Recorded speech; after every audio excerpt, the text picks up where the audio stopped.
If your newborn is anything like mine, they want to nurse constantly. So what's that about? Well, it's called cluster feeding. And in this video, we'll talk about what it is, why it happens, and how to make it more comfortable for everyone. Cluster feeding is when the intervals between your baby's feedings are very short or compressed. In other words, your baby wants to nurse constantly, and it's usually in the late afternoon or evening hours. Sometimes this is why they call it the witching hour or the fussy time. Most moms, they first jump to the conclusion, oh my gosh, I'm not producing enough breast milk. Well, guess what? That's usually not the case, okay? There are usually three main reasons why your baby wants to cluster feed, so let's unpack them. The first is they're going through a growth spurt. Babies, especially in the first 6 weeks, are growing like gangbusters, okay? So they are priming your pump. They are literally building your breast milk supply by constantly suckling because it's based on a very tight feedback loop of supply versus demand. So it's a good thing. Let them be at the breast as much as they possibly want because they are doing this for their own survival and growth. The second reason why babies constantly want to nurse is for comfort. Okay, this is not about breast milk. This is about baby sucking reflex. This is one of the only things that they can instinctually do.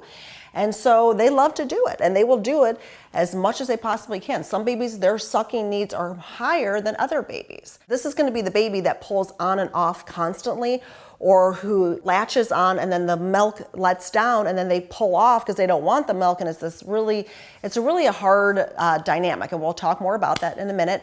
And then the third and final reason why your baby might be cluster feeding, and this is the least common, would be due to some anatomical issues. So it could be with the baby, they might have a lip tie or a tongue tie, and that literally affects the way they drain your breast. So they're literally not getting enough milk or not extracting it properly. We have two really comprehensive posts on mamanatural.com you can check out. Let's dive into some things you can do if you're going through a cluster feeding period with your baby. If it's for just growth and your baby actually is wanting the milk, just embrace it. It's going to be short-lived. Yes, it's a pain and sometimes it can be tough, but just get on the couch, get lots of snacks, some fluids, and just do skin to skin, get a good nursing pillow, and let your baby nurse. This is all good, and it actually helps you because when your baby suckles at the breast, it releases oxytocin, which helps to contract and shrink your uterus. And guess what? It takes the woman about 6 weeks for her uterus to return to its pre-pregnancy size. So your baby cluster feeding is actually helping you. It's also helping us lose some baby weight as well as boost our endorphins. So I try to look at the positives that how it affects us in a good way as well. If it's for comfort, this is a little bit trickier. Some things that I find help are laying back and letting your baby literally be on top of you and nurse that way and kind of suckle. Because what that does is it works against gravity. The milk has to go, upward, and it slows the flow and it lets them just suckle more. I tend to do that combined with a scissor clamp on my breast, which helps, again, to slow the flow, and then baby can get that suckling need met without tons of milk coming out. In some cases, moms will use a pacifier, just here and there for those moments where the baby's really fussy and just wants to suckle and just needs something to kind of satiate that. Another thing for comfort, let dad help out, let a partner help out, let them be comforted by other ways besides just the boob, if in fact they don't really want the milk. Sometimes it's just about going outside, just in a different environment. Other times your baby's just tired, overtired, overstimulated. So sometimes if I just keep, the baby keeps popping on and off the breast, I'll just swaddle the baby, go upstairs into a cool, dark room, rock them, and before you know it, they're asleep and they're exhausted. So know that sometimes it's just, they don't know what else to do besides suckle when it's really, they're just overtired.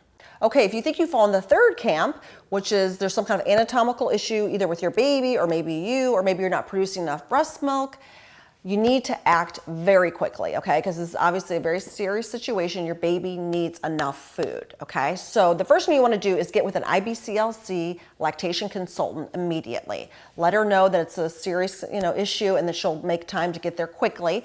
And basically what she'll do is she'll examine your baby's mouth. She'll make sure that there's no kind of tongue ties or lip ties. She also will probably weigh the baby and then have you nurse and then weigh the baby again. And that way you can see exactly how much breast milk your baby is getting with each feeding. I had this done with my first child, Griffin, because I was convinced that he was not getting enough milk. He would only nurse on one side for literally 5 minutes. And we did the weight test, and he had 3 ounces in his belly after he nursed. So for whatever reason, he was just a very efficient nurser from a very early age. So lactation consultants can help calm your fears. They can empower you. They can give you resources to get your child help if they do have one of these ties. Or they can help you in terms of boosting your breast milk supply, giving you different strategies and techniques. So highly recommend them. They are an investment, but they're definitely worth their weight in gold. If you don't have access to a lactation consultant, you could check out a La Leche League meeting or consult with your child's pediatrician. So there you have it, the main reasons for cluster feeding and what to do to get through that period and how to address them. In most instances, it's a very normal, natural, biological process, and it's actually a really positive sign that your baby is growing and flourishing.